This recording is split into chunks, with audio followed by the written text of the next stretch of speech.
আজকে দিনটা কেমন যাবে কি জানি।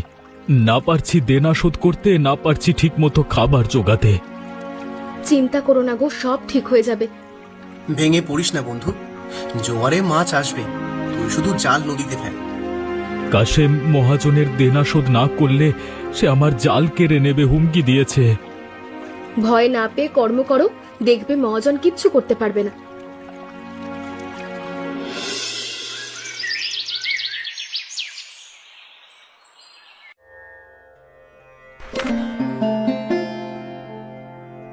কি গো, এখনো চিন্তা করছো?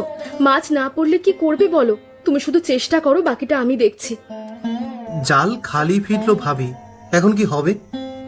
জানি না আবু, কিন্তু হাল ছাড়লে চলবে না, কিছু উপায় তো বের করতেই হবে।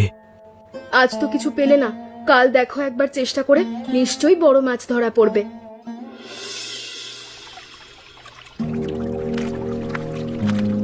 ওই যে মহাজন আসতেছে, এখন কি করবি?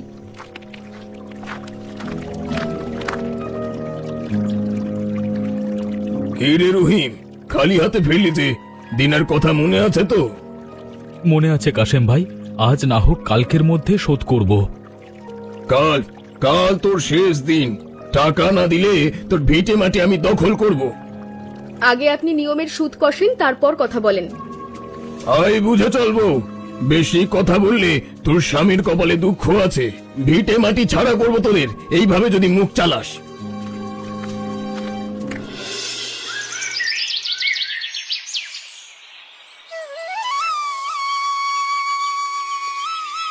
আর কত চেষ্টা করব আমি না? চেষ্টা করতে করতে তো হাঁপিয়ে উঠেছি। নদী মনে হয় আমার থেকে মুখ ফিরিয়ে নিয়েছে। আজকে যে কটা মাছ পড়েছে তা দিয়ে তো কিছুই হবে না। তা বলে এভাবে ভেঙে পড়লে তো চলবে না, আমাদের নতুন কিছু উপায় বের করতে হবে। ভাবি ঠিক বলছে ভাই, চল রহিম, আমরা অন্য কোনো উপায় খুঁজি। অন্য উপায়? এখন তো শুধু ধার আর ধার, কি উপায় পাবো? তোমার মায়ের দেওয়া আংটিটা বিক্রি করে দেনা শোধ করলে কেমন হয়? না, ওটা তোমার কাছেই থাক। ওটা মা তোমাকে ভালোবেসে দিয়েছিল, ওটা আমি কিছুতেই ভাঙতে পারবো না। তাছাড়া ওটাই আমাদের শেষ ভরসা। বেলা হচ্ছে, আমি বরং হাটে যাই, মাছগুলো বেচে আসি। পরে তুমি আবার আমায় গড়িয়ে দিও, তাহলেই তো হবে। না না, ও আংটি আমি নিতে পারবো না। তুমি ক্ষমা করো আমাকে, আমি না, ক্ষমা করো। এই দামে মাছ বেচলে তো মহাজনেরও সুদ উঠবে না। রহিম ভাই, এই সবই মহাজনের খেলা। আমরা গরিবেরা শুধু খাটবো, কিন্তু লাভের লাভ চোখে কিছুই দেখতে পাবো না। অন্য কোনো উপায় ভাবতে হবে, বুঝলে রহিম ভাই? কিন্তু আমার কাছে অন্য কোনো পথ নেই।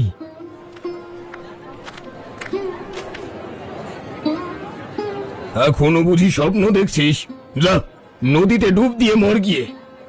মহাজন, আপনি বাড়াবাড়ি করছেন। তোরা কে রে? ভাগ এখান থেকে।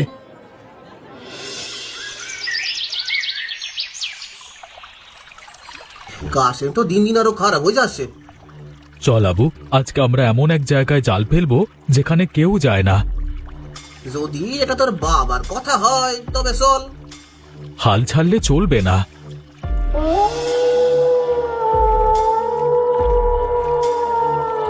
আমার খুব ভয় লাগছে, তোমরা সাবধানে যেও, তাড়াতাড়ি ফিরে এসো। চিন্তা করো না, আমি ফিরবই। ভাবি চিন্তা করো না, কাল ভোরে সুসংবাদ নিয়ে ফিরবো। মনে রেখো, লোভ যেন তোমায় না ধরে। তোমার কথা আমি মাথায় রাখবো। ভালোভাবে মাছ ধরে আমি ঠিক সকাল হওয়ার আগে ফিরে আসবো, তুমি দেখো। চল রহিম, রাত বাড়ছে, এবার আমাদের রওনা দিতে হবে।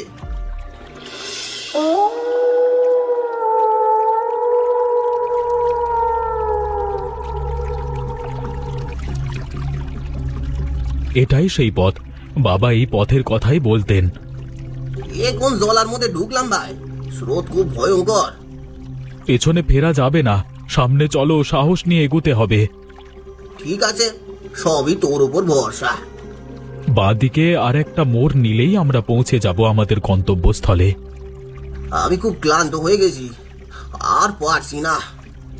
আর একটু কষ্ট কর ভাই, কষ্ট করলে তার ফল মিঠে হয়। আর একটু কর ভাই। কোথায় যাচ্ছিস রে বাবা? এ পথ তো শুধু ধ্বংসের দিকে নিয়ে যায়। দাদু, আপনি এত রাতে এখানে কি করছেন? নদী আমাকে ডেকেছে, তোদের সাহস আছে কিন্তু তোদের চোখ অন্ধ। দাদু মোহনা রাস্তাটা বলে দিন। মোহনা জলের নিচে নয়, জলের ওপরে, যেখানে 3টি গাছ এক হয়। 3টি গাছ আমরা খুঁজে দেখব। মনে রাখিস, মোহনা শুধু সৎ মানুষের ইলিশ দেয়, লোভীরা ফিরে আসে খালি হাতে। আমরা কথা দিলাম লোভ করবো না। সততা আমাদের কাছে সব থেকে দামি। তবে চল, তোরা এগিয়ে যা, আমি তোদের জন্য প্রার্থনা করব। ধন্যবাদ দাদু, আপনি আমাদের বড় উপকার করলেন। 3টে গাছ, চল আবু, এবার আর খালি হাতে ফিরতে হবে না।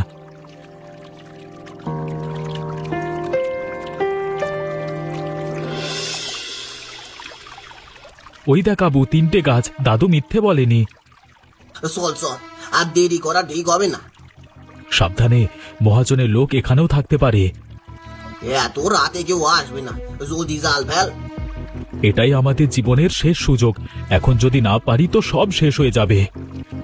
অবশ্যই ভাই, আমরা পারবো।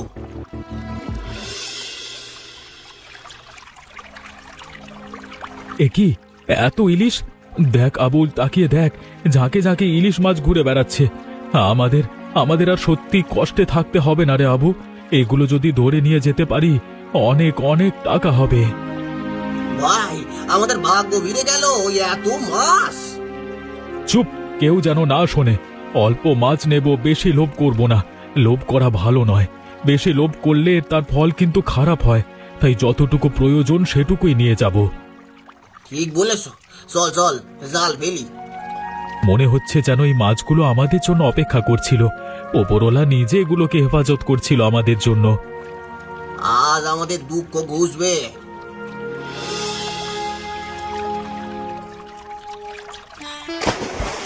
আবু, জালটা সামলা, এত মাছ যে নৌকা ডুবে যাবে। ভারী তো বটে, কিন্তু জাল যেন না ছেড়ে টেনে ধর।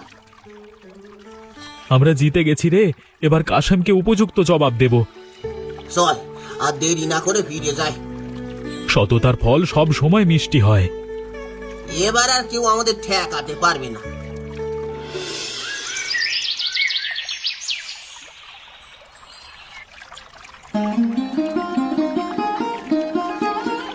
তোমরা ফিরেছো?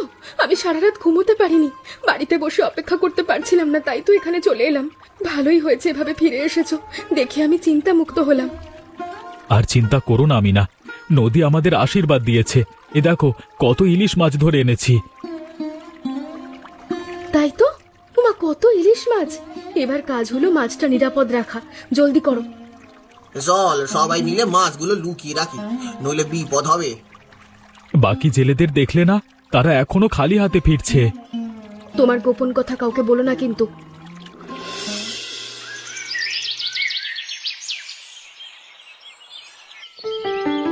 কাশিম ভাববে তোমরা সামান্য মাছ এনেছো, তাই দূরে হাটে গিয়ে বিক্রি করো। কিন্তু কাশেম যদি কোনোভাবে জেনে যায়? জানলেও প্রমাণ করতে পারবে না, আমরা মোড়লকে সব বলবো। তোমার বুদ্ধি সব সময় আমাদের বাঁচায়। চল ভাই, আর দেরি না করে বাজারে যাই। সাবধানে থেকো, লোভী মানুষ সব জায়গায় আছে। কি রে রহিম, সামান্য মাছ বেচে বুঝি ঋণের কিস্তি দিতে এসেছিস? না, আমরা পুরো দেনা শোধ করব। পুরো দেনা? এত টাকা কোথায় পেলি? নিশ্চয়ই চুরি করেছিস। চুরি নয়, পরিশ্রম করেছি। এই নিন আপনার আসল টাকা। এই টাকা আমি নেব না। তোদের লুকিয়ে রাখা মাছ কই? কোন মাছের কথা বলছেন? আমরা তো সামান্য মাছই ধরেছি। মিথ্যে বলিস না, আমি জানি তোদের কাছে প্রচুর ইলিশ আছে। প্রমাণ করুন। প্রমাণ ছাড়া কথা বলবেন না। আপনি বরাবরই আমাদের পেছনে লাগেন, আর এখনো ঠিক তাই করছেন। আপনার তো সুদের টাকা নিয়ে কথা।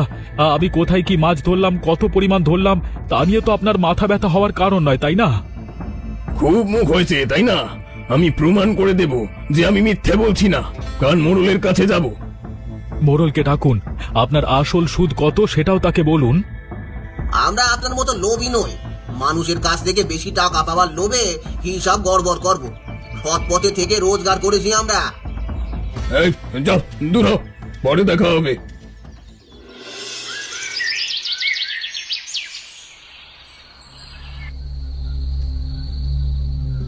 মহাজন বলছে মাছ চুরি করে হলেও আনতে হবে। মাছ নিশ্চয়ই লুকিয়ে রেখেছে। চল নদীর পাড়ে দেখি। আসুক, মোড়লকে দেখানোর জন্য কিছু মাছ তো লাগবে। রহিমের ঘরে এত কিসের শব্দ রাতে?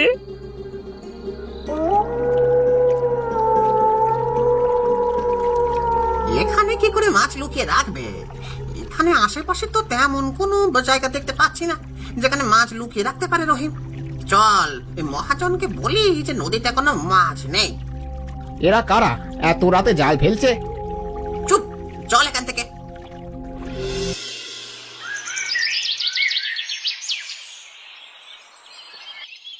তোরা সব গাধা, একটা মাছও খুঁজে আনতে পারলি না। তাহলে রহিম এত টাকা কোথায় পেল? নিশ্চয়ই অন্য কোনো খেলা। কিন্তু মোড়ল যদি আপনার সুদ দেখে ফেলে? আমি আমার হিসেব ঠিক করে নেব।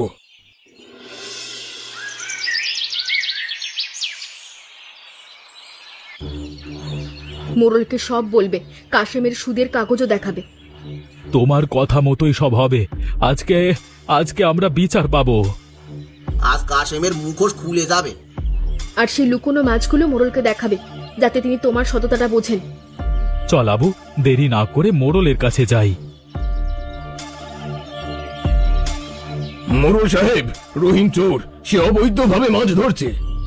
আমি অবৈধ কিছু করিনি, বরং কাশেম ভাই আমার কাছে অতিরিক্ত সুদ চেয়েছেন।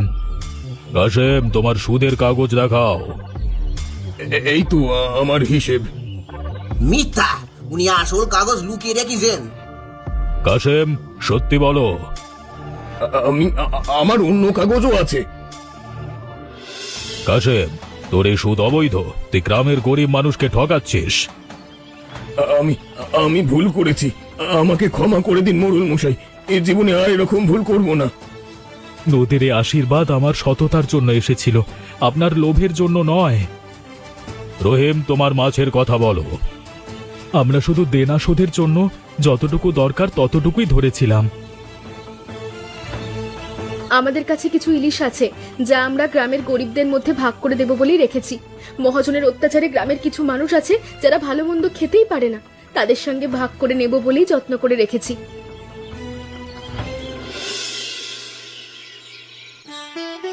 আজকে আমরা স্বাধীন, আমি না। কাশেম আর আমাদের ঘাঁটাতে পারবে না। সব তোমার সততার ফল। চল বন্ধু, কাল সকালে আমরা আবার নদীতে যাব, নতুন জালে। চলো, আজকে রাতে শুধু শান্তি। কাল সকালে মোড়ল এসে সব টাকা গুনে নেবেন।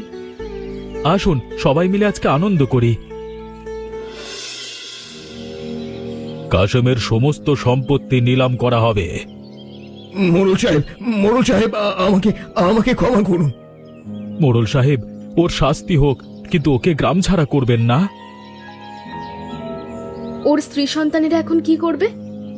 রহিম, তোর সততায় আমি মুগ্ধ, কিন্তু আইন সবার জন্য সমান।